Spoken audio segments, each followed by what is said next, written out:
नमस्कार मित्रांनो, मी उमेश. स्वागत आहे तुमचं मराठी टेक मित्र आपल्या यूट्यूब चॅनलमध्ये. पोस्ट ऑफिस म्हणजे पोस्ट विभागामध्ये भरती निघालेली आहे आणि यामध्ये 28,000 पेक्षा जास्त जागांसाठी ही भरती घेण्यात येणार आहे. यासाठी तुम्ही ऑनलाईन घर बसल्या तुमच्या मोबाईलवरून अर्ज भरू शकता. अर्ज कसा भरायचा याबद्दलचीच माहिती आज आपण या व्हिडिओमध्ये जाणून घेणार आहोत. अर्ज भरण्याची अंतिम तारीख जी आहे ती 16 फेब्रुवारी 2026 आहे. यामध्ये तुमची परीक्षा नसणार आहे. तुमची थेट निवड होणार आहे 10वीच्या तुमच्या मार्क्सनुसार.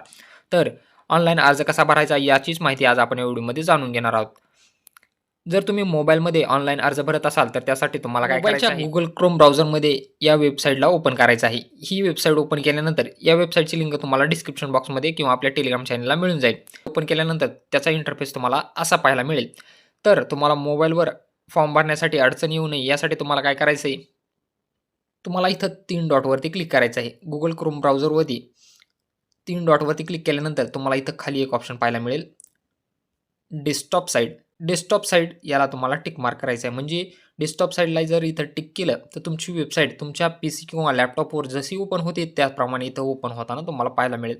आणि याचा संपूर्ण जो टेक्स्ट आहे तो तुम्हाला नॉर्मली पाहायला मिळेल. इथं तुम्हाला click here to register apply यावरती क्लिक करून न्यू कॅन्डिडेट रजिस्ट्रेशन यावरती क्लिक केल्यानंतर असा फॉर्म तुम्हाला पाहायला मिळेल. चला तर मग पाहूयात की फॉर्म कसा भरायचा. फॉर्म भरण्यासाठी वेबसाईट ओपन करायची आहे. वेबसाईट ओपन केल्यानंतर इथं तुम्हाला व्हॅकंट पोस्ट जर पाहायचे असतील, तुमच्या तालुक्यामध्ये जिल्ह्यामध्ये किती जागा आहेत हे जर पाहायचं असेल तर इथून तुम्हाला तुमचं जिल्हा म्हणजे डिव्हिजन सिलेक्ट करायचं आहे आणि त्या ठिकाणी कोणत्या गावासाठी जागा आणि कुठल्या कॅटेगरीसाठी जागा रिक्त आहे हे तुम्हाला इथून पाहता येईल. अशा प्रकारे तुम्ही तुमच्या जिल्ह्यातील जागा चेक करू शकता. जागा चेक केल्यानंतर तुम्हाला नोटिफिकेशन जर पाहायचं असेल तिथेही तुम्ही इथं पाहू शकता. त्यानंतर होमपेजवर यायचं आहे आपल्याला. होमपेजवर आल्यानंतर तुम्हाला click here to register oblique apply यावरती क्लिक करायचं आहे. सेम ऑप्शन तुम्हाला मोबाईलवरतीही हे ऑप्शन पाहायला मिळतील. त्यासाठी तुम्हाला वेबसाईटला डेस्कटॉप मोडमध्ये ओपन करायचं आहे. त्यानंतर न्यू कॅन्डिडेट रजिस्ट्रेशन यावरती तुम्हाला क्लिक करायचं आहे. न्यू कॅन्डिडेट रजिस्ट्रेशन यावरती क्लिक केल्यानंतर आता इथं तुम्हाला तुमचा मोबाईल नंबर टाकायचा आहे, त्याच्यावरती एक OTP येईल. ईमेल ID टाकायचा आहे, त्याच्यावरती एक OTP येईल आणि OTP व्हेरीफाय करून घ्यायचा आहे. या ठिकाणी पाहू शकता OTP पाठवलेला आहे. तो OTP तुम्हाला इथं व्हेरीफाय करून घ्यायचा आहे. मोबाईल नंबर व्हेरीफाय झालेला आहे इथं तुम्ही पाहू शकता. त्यानंतर सेम तशाच प्रकारे ईमेल ID टाईप करून घ्या. ईमेलवर OTP गेलेला आहे, तो OTP इथं टाकून व्हेरीफाय करून घ्यायचा आहे. व्हेरीफाय झाल्यानंतर इथं पाहू शकता ईमेल व्हेरीफाय झालेला आहे. नेक्स्टवरती क्लिक करायचं आहे. त्यानंतर ॲप्लिकंट नेम तुम्हाला त्या कॅन्डिडेटचं नाव टाकायचं आहे, जसं 10वीच्या मार्कशीटवरती आहे सेम त्या प्रकारे तुम्हाला इथं टाईप करून घ्यायचं. त्यानंतर डेट ऑफ बर्थ टाईप करून घ्यायची आहे. त्यानंतर जेंडर सिलेक्ट करायचं आहे. त्यानंतर वडिलाचं नाव टाईप करून घ्यायचं आहे, जसं तुमच्या मार्कशीटवर आहे त्याचप्रमाणे तुमची कास्ट कॅटेगरी सिलेक्ट करून घ्यायची आहे. SC ST अनरिझर्व्ड जी काही तुमची कास्ट कॅटेगरी असेल ती तुम्हाला इथून सिलेक्ट करायची आहे. आईचं नाव टाईप करून घ्यायचं आहे आणि कंप्लीट यावरती तुम्हाला क्लिक करायचं आहे. कंप्लीट केल्यानंतर तुमचं रजिस्ट्रेशन पूर्ण होईल आणि तुमचा रजिस्ट्रेशन ID आणि पासवर्ड तुमच्या मोबाईल नंबरवर टेक्स्ट मेसेजद्वारा कळवण्यात येईल. आणि पाहू शकता रजिस्ट्रेशन सक्सेसफुल झालेलं आहे आणि तुमचा रजिस्ट्रेशन नंबर तुम्हाला दाखवलेला आहे. याचा पासवर्ड तुमच्या ईमेल IDवर पाठवण्यात आलेला आहे. तो पासवर्ड तुम्हाला घ्यायचा आहे आणि इथं कॅन्डिडेट लॉगिन यावरती क्लिक करून तुम्हाला आलेला जो पासवर्ड आहे तो तुम्हाला पासवर्ड टाकून लॉग इन करून घ्यायचा आहे. यामध्ये जर तुम्ही चुकीचा पासवर्ड टाकला तर तुम्हाला ब्लॉक केलं जाऊ शकतं. इथं तुम्हाला युजर ID जो आलेला आहे तो युजर ID आणि पासवर्ड टाकून लॉग इन करून घ्यायचा आहे. लॉग इन यावरती क्लिक केल्यानंतर परत तुमच्या मोबाईलवर एक OTP पाठवला जाईल. तो OTP तुम्हाला इथं व्हेरीफाय करून घ्यायचा आहे. OTP टाकून व्हेरीफाय अँड लॉग इन या पर्यायावरती तुम्हाला क्लिक करायचं आहे. तुमचं अकाउंट लॉग इन होईल. या ठिकाणी पाहू शकता अकाउंट लॉग इन झालेलं आहे आणि ॲक्टिव्ह नोटिफिकेशन तुम्हाला इथं पाहायला मिळेल. ग्रामीण डाक सेवक 2 फेब्रुवारी ते 16 फेब्रुवारीपर्यंत अर्ज करू शकता. ॲप्लिकेशन ओपन आहे आणि अप्लाय यावरती क्लिक करून किंवा इथं नोटिफिकेशन तुम्ही चेक करू शकता. या ठिकाणी तुम्ही संपूर्ण माहिती पाहू शकता. यापूर्वीचे अर्ज जर कंप्लीट करायचे असेल तर कंप्लीट करू शकता. यानंतर आपल्याला अप्लायवरती क्लिक करायचं आहे.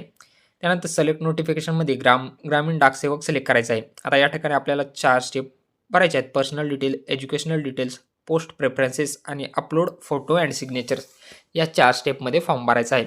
पर्सनल डिटेल्समध्ये तुम्हाला सर्व डिटेल्स अगोदर जे तुम्ही भरलेल्या होत्या रजिस्ट्रेशन करताना त्या ॲटोमॅटिक फिल झालेल्या दिसतील. या ठिकाणी तुम्हाला काहीही बदल करण्याची आवश्यकता नाही. तुम्ही रजिस्ट्रेशन करत असताना जी माहिती दिलेली आहे ती इथं तुम्हाला पाहायला मिळेल. जर त्यामध्ये तुम्हाला काही दुरुस्ती करायची असेल, काही चुकलेलं असेल तर click here to update the registration details यावरती क्लिक करून तुम्ही अपडेट करू शकता. आणि आता तुम्हाला काय करायचं आहे, खाली यायचं आहे. अदर डिटेल्समध्ये मॅरिटल स्टेटस म्हणजे तुम्ही लग्न झालेलं आहे का नाही हे सिलेक्ट करायचं आहे. PWBD म्हणजे तुम्ही अपंग आहात का नाही हे सिलेक्ट करायचं आहे. त्यानंतर एम्प्लॉयमेंट स्टेटस तुम्ही कुठे कामाला आहेत का नाही हे सिलेक्ट करायचं आहे. इथं नो सिलेक्ट केल्यानंतर ॲड्रेस डिटेल तुम्ही सध्या कुठं राहत आहात तो ॲड्रेस तुम्हाला टाकायचा आहे. तुमचा पिनकोड टाकायचा आहे. सिटी ऑटोमॅटिक येणार आहे, स्टेट ऑटोमॅटिक येणार आहे आणि डिस्ट्रिक्ट ऑटोमॅटिक येणार आहे. आणि त्यानंतर सेव्ह अँड नेक्स्ट यावरती क्लिक करायचं आहे. तुमचा टेम्पररी ॲड्रेस आणि परमनंट ॲड्रेस सेम असेल तर टिक मार्क करून सेव्ह अँड नेक्स्ट या पर्यायावरती तुम्हाला क्लिक करायचं आहे. आता आपल्याला एज्युकेशनल डिटेल्स फॉर्म इथं पाहायला मिळेल.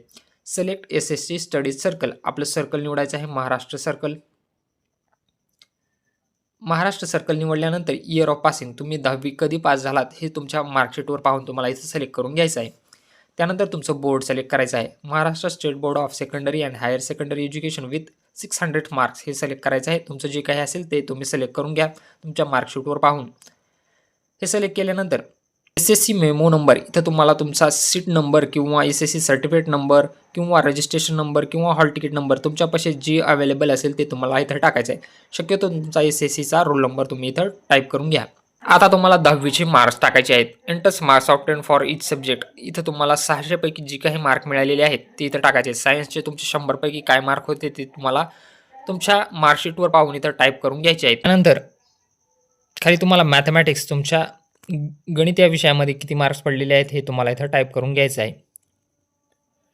त्यानंतर चूज सब्जेक्टमध्ये इथं तुम्हाला एक सब्जेक्ट सिलेक्ट करायचा आहे. इथं आपल्याला लँग्वेज सिलेक्ट करायची आहे. यामध्ये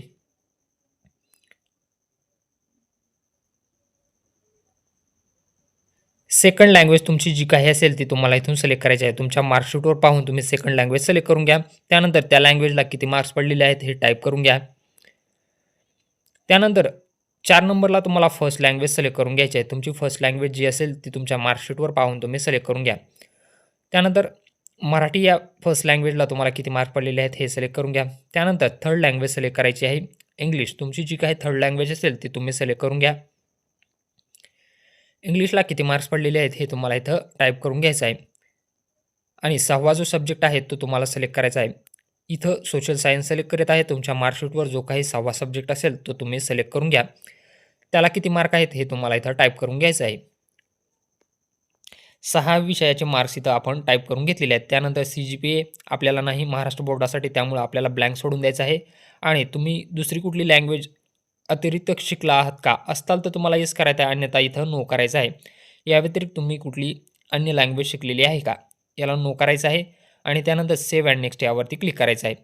सेव्ह अँड नेक्स्ट यावरती क्लिक केल्यानंतर एज्युकेशनल डिटेल्स तुमची सेव्ह झालेली आहे. त्यानंतर पोस्ट प्रेफरन्स म्हणजे तुम्हाला अर्ज कोणत्या सर्कलसाठी भरायचा आहे ते सर्कल सिलेक्ट करायचं आहे, महाराष्ट्र सर्कल. त्यानंतर आता तुम्हाला तुमचा जिल्हा म्हणजे डिव्हिजन निवडायचं आहे. तुम्हाला कुठल्या ठिकाणी अर्ज भरायचा आहे त्यासाठी डिव्हिजन सिलेक्ट करून घ्या. डिव्हिजन सिलेक्ट केल्यानंतर तुमच्या कास्ट कॅटेगरीनुसार, तुमच्या जेंडरनुसार तुम्हाला त्या जिल्ह्यातील वॅकंट जागा दाखवणार आहे. इथं पाहू शकता तुम्ही 34 जागा दाखवत आहे.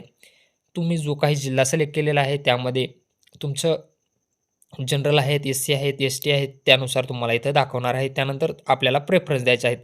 तुम्ही तुमच्या जवळच्या जागेला प्रेफरन्स 1 नंबर 2 नंबर असं सिलेक्ट करून त्यानंतर सेव्ह अँड नेक्स्ट करू शकता. तुम्ही जेवढे काही 34ला 34 जे काही दाखवत आहे तेवढेही प्रेफरन्स तुम्ही देऊ शकता.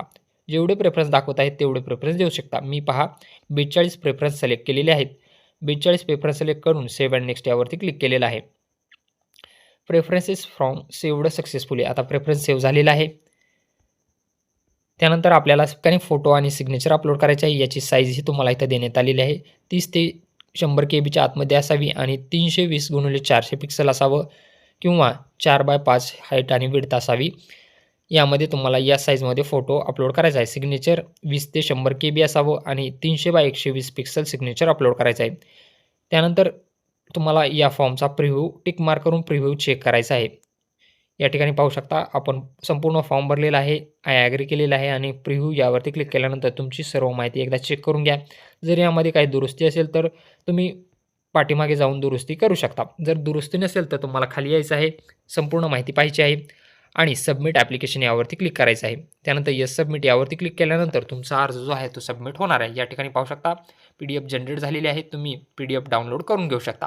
PDF डाउनलोड करण्यासाठी तुम्हाला काय करायचं आहे, डॅशबोर्ड यावरती क्लिक करायचं आहे. माय ॲप्लिकेशन यामध्ये क्लिक केल्यानंतर तुम्ही जो काही आता अर्ज भरलेला आहे तो डाउनलोड PDF यावरती क्लिक करून अर्ज डाउनलोड करून हा PDF सेव्ह करून घ्या.